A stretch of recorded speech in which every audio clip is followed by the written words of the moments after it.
Back in the day of the Beatles and a hard day's night, my Adirondack grandparents introduced me to the gentle joys of fishing in the dark for bullheads.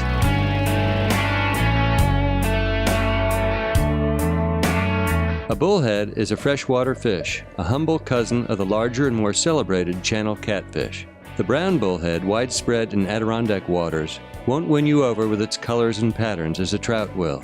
The bullhead is homely. It's got an oversized head. It's muck-colored to help it blend in on the bottom, and it's got whiskers. These are sensory organs that help the bullhead locate things to eat. Beside a trout, a bullhead is a paragon of virtue. It eats low on the food chain.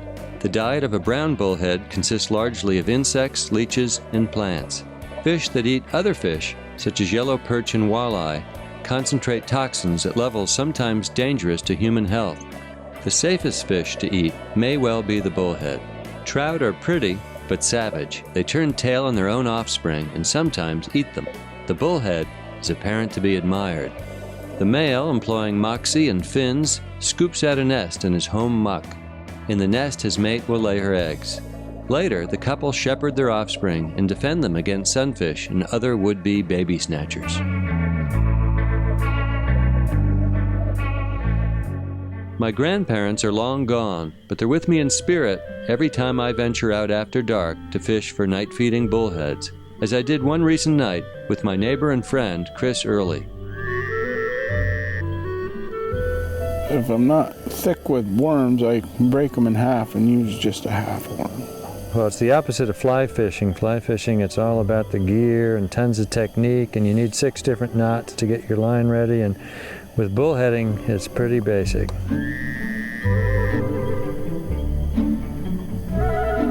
I'm eager to get some lines in the water because I figure I'm going to catch more bullheads than Chris.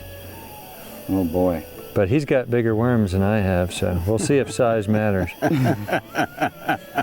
He said something intelligent. I might be putting more worm on a hook. Oh, it's looking mighty bare.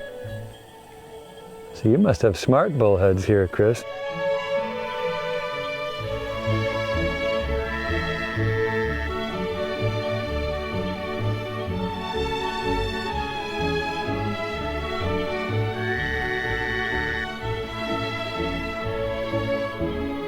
How's it going over on your side, Chris? Kind of slow. Are you catching anything? Yeah, a couple hundred, but I threw them back. It's my highly sophisticated technique, putting it on the hook, that makes the difference. Is that your standard slip knot? Look at me. Yeah, that's how I skewer it back and forth. You got to feel a little bit sorry for the worm. My rod's just getting tugged on.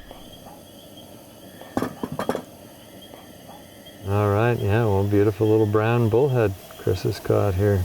A little bit small, eh? Yeah, a little on the small side.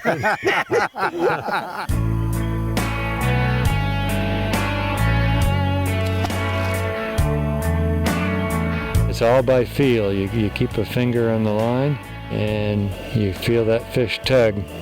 And when you get a big bullhead, it really tugs and bends your pole. They're not bashful about grabbing your bait. So far tonight, we're just getting the little ones. Can you get them up, Ed? I'm gonna try. Here it. Oh, look at the size of that thing. It's almost as long as my middle finger. I bet that's a 1/16 of an inch bigger than Chris's.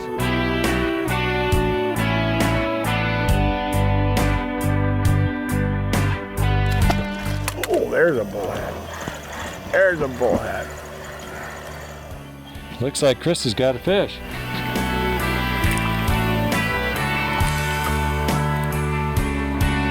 Chris and I caught few fish, and the ones we did catch were small and went back in the water. We hope they grow up, for their own sakes, and because one dark Adirondack night, we hope to light our lanterns again, wet our lines in Chris's pond, and go bullheading.